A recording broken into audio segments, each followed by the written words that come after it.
अस्सलामुअलैकुम नाजरीन, welcome to आवाज़ हकीकत। नाजरीन, दिफाई दुनिया के खामोश समंदरों में एक ऐसी डेवलपमेंट उभर कर सामने आ रही है जो दुश्मन के ऐवानों में बेचैनी पैदा कर रही है। अगर आपको 2025 की चाइना की मेगा मिलिट्री परेड याद हो तो वहाँ जदीद तरीन वेपन ने सबको हैरान कर दिया था। लेकिन अब जो खबर सामने आई है वो सिर्फ एक डिस्प्ले नहीं बल्कि साउथ एशिया के बहरी तवाज़ुन को गहरी तरह से मुतासिर करने वाली बात है।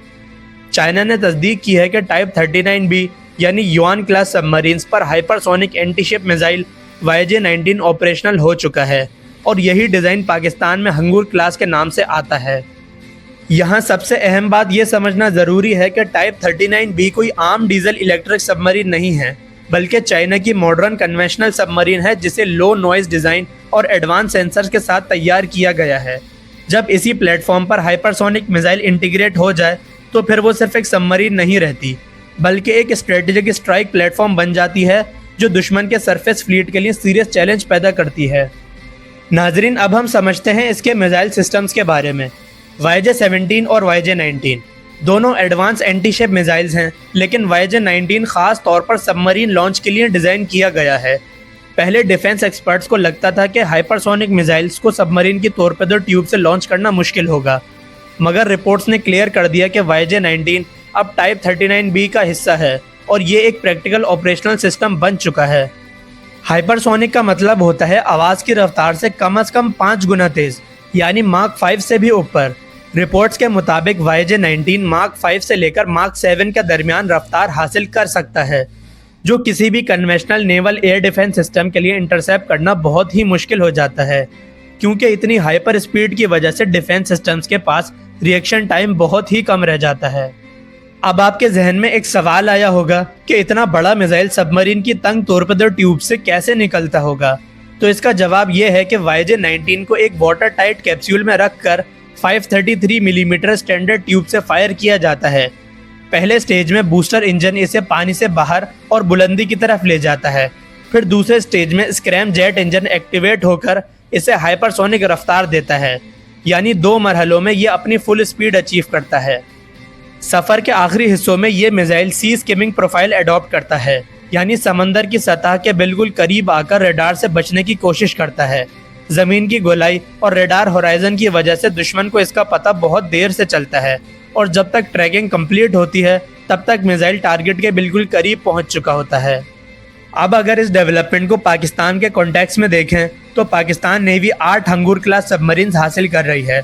कुछ चाइना में तैयार होकर ट्रायल्स कंप्लीट कर चुकी हैं, तो कुछ सबमरीन्स कराची शिपयार्ड में ट्रांसफ़र ऑफ टेक्नोलॉजी के तहत बन रही हैं, जो पाकिस्तान को फ्यूचर अपग्रेड्स के लिए प्रोडक्शन कैपेबिलिटी भी देती हैं।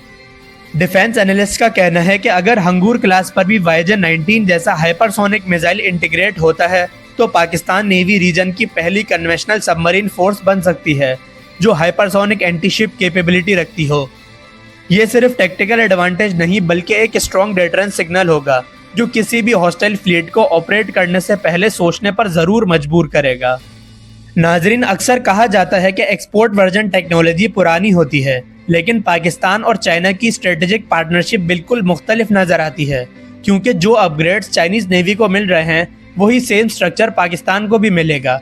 पहले ये समझा जा रहा था कि हंगूर क्लास का main weapon YJ-18 supersonic missile होगा, लेकिन अगर YJ-19 इंटीग्रेट होता है तो इसकी कैपेबिलिटी नेक्स्ट लेवल पर चली जाएगी। अगर ऑपरेशनल सिनेरियो को तसव्वुर करें तो बहरा अरब की गहराइयों में एक हंगूर क्लास सबमरीन अपने एयर इंडिपेंडेंट प्रोपल्जन सिस्टम की वजह से हफ्तों तक सरफेस पे आए बगैर ही पानी के अंदर पेट्रोल कर सकती है। अगर कोई भी दुश्मन का एयरक्राफ्ट कैरियर या डिस्ट्रॉयर इसके डिटेक्शन रेंज में आता है तो सडन लॉन्च के बाद हाइपरसोनिक मिसाइल बहुत ही कम वक्त में टारगेट तक पहुंच सकता है, जबकि सबमरीन खामोशी से अपना काम करके वहां से जा चुकी होती है।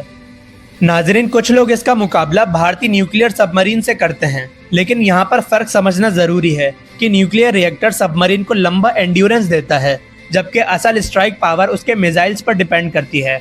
पाकिस्तान के पास पहले से Babur submarine launch cruise missile मौजूद है जो स्ट्रेटेजिक रोल अदा करता है, और अगर इसके साथ हाइपरसोनिक एंटीशिप ऑप्शन भी ऐड ऑन हो जाए तो कन्वेंशनल डोमेन में एक नया बैलेंस क्रिएट होगा। आखिर में ये कहना गलत नहीं होगा कि हंगूर क्लास का इंतखाब पाकिस्तान नेवी का दूरअंदेश फैसला था, क्योंकि ये चाइना का स्टैंडर्ड मॉडर्न डिज़ाइन है और इस पर होने वाली हर नई अपग्रेड फ्यूचर में पाकिस्तान को भी मिल सकती है। अगर हाइपरसोनिक कैपेबिलिटी ऑफिशियली कंफर्म होती है तो ये बहरे अरब में पावर इक्वेशन को मजबूत तौर पर पाकिस्तान के हक में शिफ्ट कर सकती है।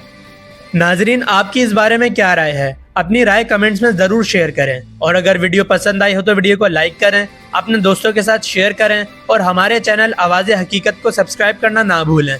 साथ ही साथ बेल आइकन ज़रूर दबाएं ताकि आपको ऐसी ही लेटेस्ट डिफेंस अपडेट सबसे पहले मिल सकें।